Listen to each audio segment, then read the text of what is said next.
Hello दोस्तों, नमस्कार। आपका स्वागत है मेरे चैनल पे। टेस्ट पेपर 17 के साथ आज हम हाजिर हो चुके हैं, है ना।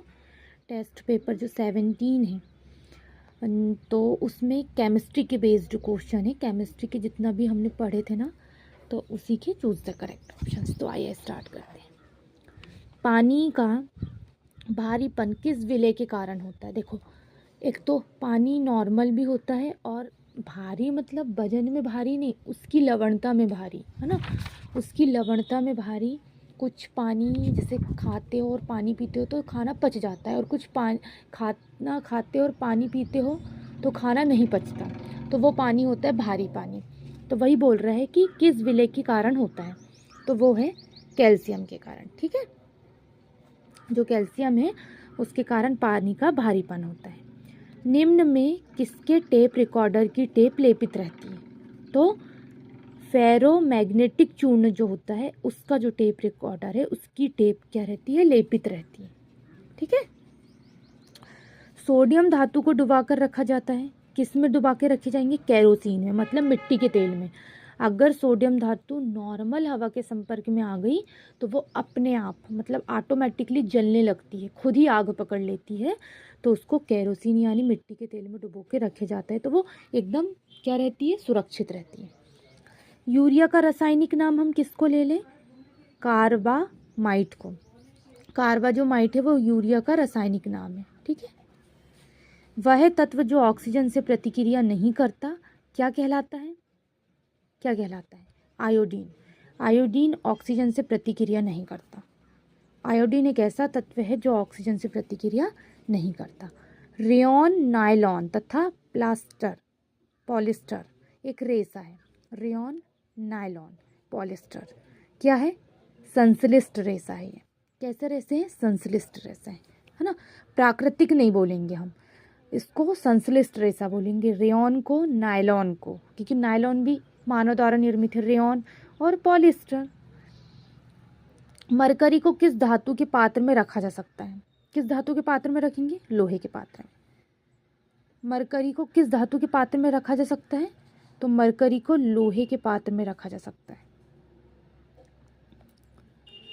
मरकरी को किस धातु के पात्र में रखा जा सकता है? तो मरकरी को हम लोहे के पात्र में रखते हैं, लोहा धातु के पात्र में, है ना। निम्न में कौन जल से हल्का होता है? कौन होता है जल से हल्का? सोडियम। सोडियम कैसा होता है? जल से हल्का। ठीक है। निम्न में कौन जल से हल्का होता है? तो सोडियम जो है वो जल से हल्का होता है। सामान्य ट्यूबलाइट में कौन सी गैस होती है?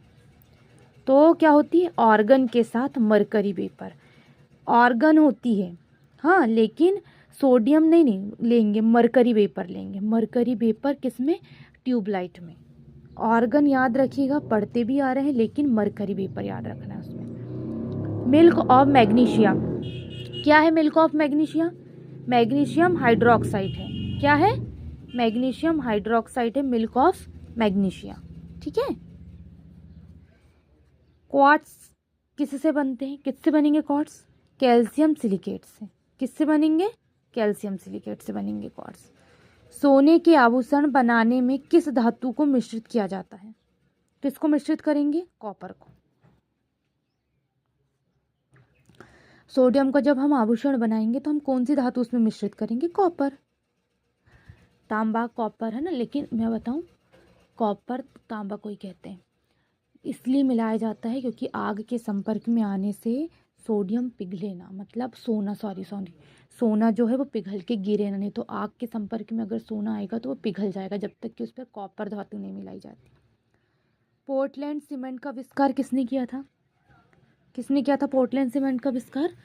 जोसेफ स्पेडिन। किसने किया था? जोसेफ स्पेडिन ने किया था पोर्टलैंड सीमेंट का आविष्कार। ठीक है। सबसे भारी धातु क्या है?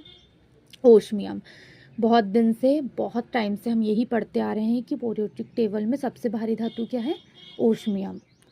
प्याज एवं लहसुन में गंध किसके कारण होती है? किसके कारण होती है? पोटेशियम के कारण। प्याज और जो लहसुन है उसमें जो गंध होती है वो पोटेशियम धातु के कारण ही होती है। हाइड्रोकार्बन का प्राकृतिक स्रोत क्या है? हाइड्रोकार्बन है जो उसका प्राकृतिक स्रोत है कच्चा तेल।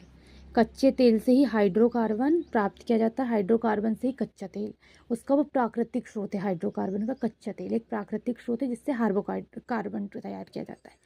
किस गैस का प्रयोग सिगरेट लाइटर में किया जाता है? किसका करेंगे हम? ब्यूटेन, है ना। ब्यूटेन का प्रयोग हम सिगरेट के जो लाइटर होते हैं, सिगरेट जलाने में जो लाइटर पर प्रयोग किया जाता है वो हम ब्यूटेन गैस का प्रयोग करते हैं। और CH4 जो हमारा मीथेन होता है वो गोबर गैस में प्रयुक्त किया जाता है। किसमें? गोबर गैस में। जो गैस बनती है वो मीथेन गैस होती है।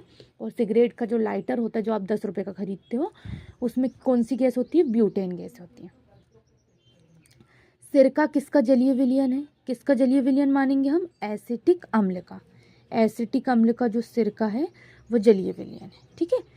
सिरका नॉर्मल किसी भी का हो सकता है, लेकिन मोस्ट एसिटिक अम्ल का ही जलीय विलयन कहलाता है सिरका। तो हमारा 18 क्वेश्चंस तक हो चुके हैं, है ना। यहाँ से रिवीजन के थ्रू मैं ऐसे दिखा देती हूँ, पढ़ लीजिएगा। टेस्ट पेपर 17 में 18 तक क्वेश्चन हो गए। पनीर 19 वाला जो क्वेश्चन है पनीर वाला, उससे हम कल स्टार्ट करेंगे। ठीक है, आज के लिए बस इतना ही। धन्यवाद।